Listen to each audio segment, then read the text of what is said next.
પૂજાનું આયોજન સવારે 8 થી 12 રાખી શકાય. વિશાળ ગ્રાઉન્ડ પર મંડપ બાંધીને આયોજન ગોઠવી શકાય. ઘણા બધા ભાવિકો પરમાત્માના દર્શન તથા પૂજા તો રોજ કરતા હોય છે, પરંતુ ખરેખર શાસ્ત્રવિધિ મુજબ યથાર્થ જનાર વિરલા જ હોય છે. ઘણા જીવો તો પ્રભુ પૂજાની સાચી વિધિથી પણ સાવ અજાણ હોય છે.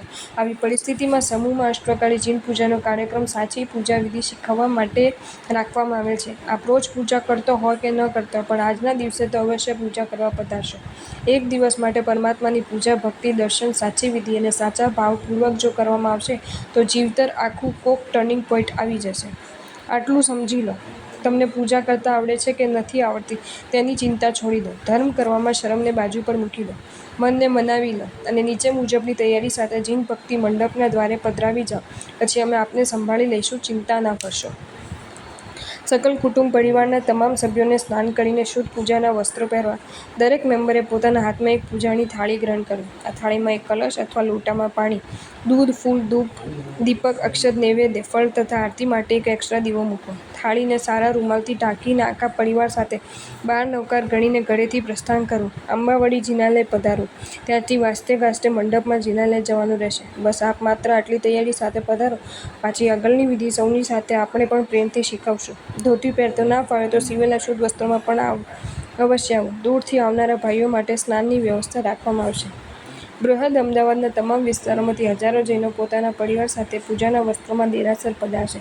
સૌના હાથમાં પોતપોતાની પૂજાની થાળી હશે. બેન્ડ વાજા સાથે વિવિધ આડંબર સાથે પૂજાવિધિ માટે વિશાળ મંડપમાં જવાનું રહેશે. ત્યાં પ્રવેશ કરતાં જ ભાઈઓ અને બહેનોના કપાળમાં ઇન્દ્રો તથા દિક્કુમાલિકાઓ દ્વારા તિલક કરવામાં આવશે. પ્રવેશ કરતાં ચતુર્મુખ જિનાલયની 3 પ્રદક્ષિણા કરવામાં આવશે. ત્યારબાદ વિશાળ અને ભવ્ય મંડપમાં કુલ 25 જિનાલય ઊભા કરવામાં આવ્યા છે. પોતાના પાસ નંબરને પ્રમાણે જે નંબરના જિનાલયમાં જવાનું હોય તે મંદિરમાં પ્રવેશ કરવો. આપની પૂજા સામગ્રી હાથમાં લઈને આપે બેસી જવાનું રહેશે.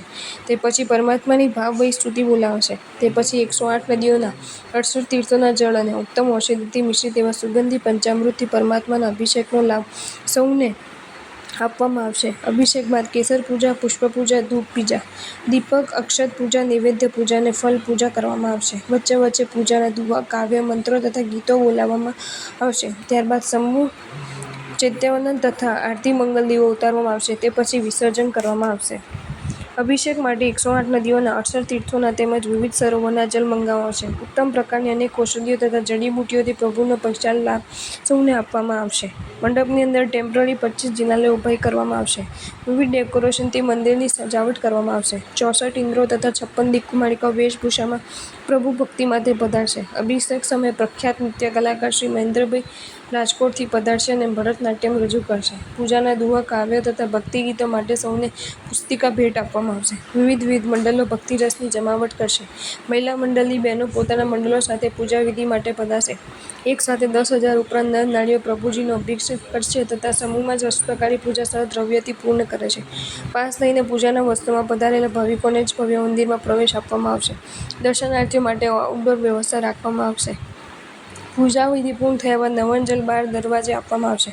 આજના દિવસે જીવદયા, અનુકંપા, સાધર્મિક ભક્તિ આદિ અનુષ્ઠાનો કરવામાં આવશે.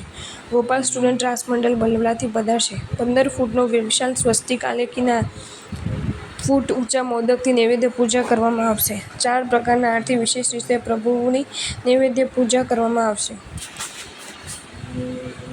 જો તમને આ વિડીયો ગમ્યો હોય તો આ વિડીયોને લાઇક કરો અને શેર કરો અને આવા જ નવા વિડીયો જોવા માટે જૈન ફેક્ટ્સ એન્ડ સ્ટોરીઝની ચેનલને સબસ્ક્રાઇબ કરો.